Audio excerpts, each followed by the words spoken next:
If I were a brand new yoga teacher and wanted to start a YouTube channel, there are 5 things I would do differently compared to what I did in the past. And I want to share those 5 things with you to help give you direction if you are considering starting your own YouTube channel for your yoga teaching.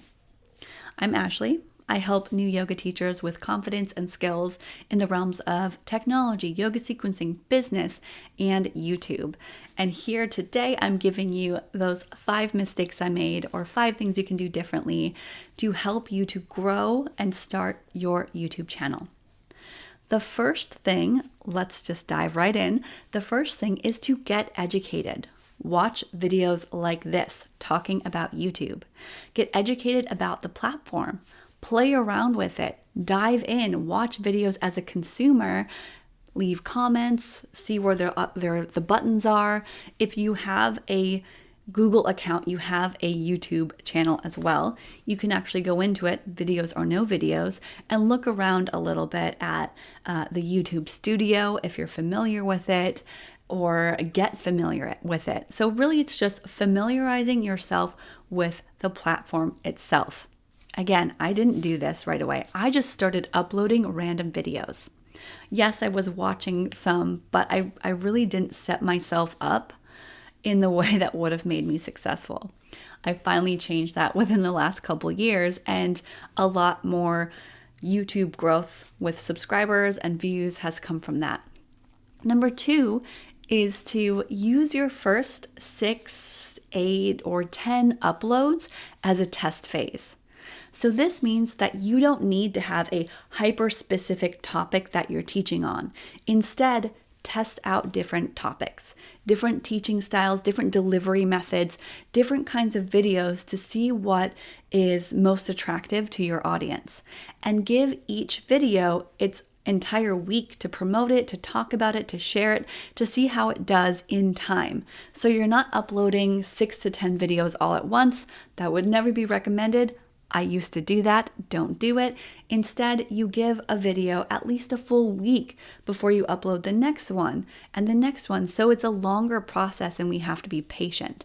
Later on, we can analyze and see the analytics, the view counts, and see which video performed better. And from that test phase, then can direct your next future content. Number 3 would be less focus on me and more focus on my viewers.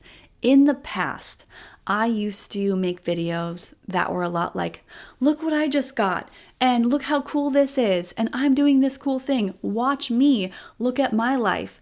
That might have worked years ago when video blogs were a lot more popular, when vlogging was sort of more of a new thing. It was like reality TV on the internet for free.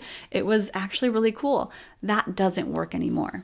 So less about me and look at me and look at what I can do, and less about how can I serve you, the person that is watching these videos.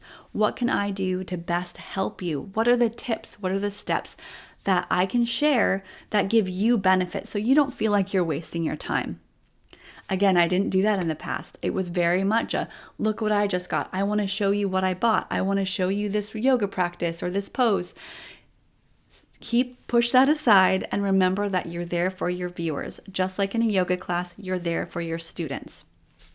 The 4th thing I would do differently is to stick to a script, to actually have a script. It doesn't have to be a full written out, memorized script.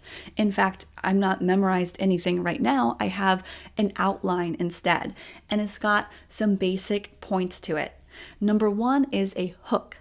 Hook, like saying, this is what the video is about, this is what you'll get, or something exciting and enticing. Number 2 is an introduction. I did that in this video. And then it's your main points. 3 to 5 main points. If you're teaching a yoga class or some poses, it might be 3 to 5 poses, your main content. And then towards the end, you summarize that main content or the points, and then you leave with a call to action or how to move forward, whether that's watching another video or it's joining a course or asking you to leave a comment. A call to action is also important to have. So it would have those 5 elements: hook, introduction, main points, a summary of the main points, and a call to action. Again, in the past, when I used to do videos, it would just be me talking about whatever. I would upload at random times and hope for the best. YouTube does not have to be a hope for the best type of thing. There's actually a lot of strategy and science behind what works and what doesn't work. And that goes back to point one when I said you have to educate yourself about the platform, what works and what doesn't work. There are so many YouTube coaches out there, some really great ones, who teach on all of these topics for free, for really the price of you watching their video and an ad goes by, and they make money from AdSense. And some of them also offer courses or coaching. I do, but they also offer a lot of content that you can educate yourself on for free with a little bit of time. And the last thing I would do differently is I would be more patient. I was always just so ready to share everything. So I would upload videos, a bunch of them at a time, and just say, here they are. Or I couldn't wait till the next week. I wanted to just get all of the information and all the content out there. But the truth is, what works best is one quality video per week. Consistency is better than just posting to post. Consistency and quality over quantity of just randomness. So one video a week, and be patient as you watch how your channel grows. Be patient. And unlike me, this creates the ability to be more consistent, to not be burnt out, to not feel like it's overwhelming, but instead to stay consistent and seeing steady upward growth rather than what I've seen is this big, huge roller coaster. I'm on it, I'm all in, and then I'm off it because it was too much. It was just a huge back and forth. It was like a bad relationship for a while until I made these changes. I got educated. I started reading books, articles, watching videos. I even invested in some courses talking specifically about YouTube. And then I used my videos, my first few videos, while I was being educated as my test phase. And I found out that for me, it was my microphone videos and technology videos that actually performed the best.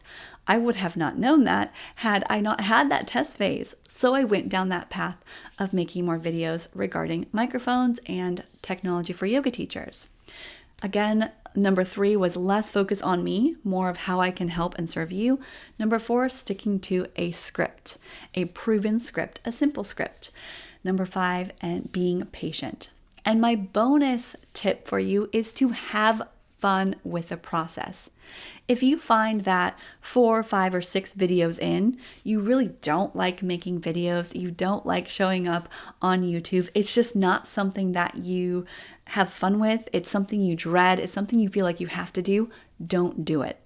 There are so many other places you could be and so many other things that you could be spending your time doing.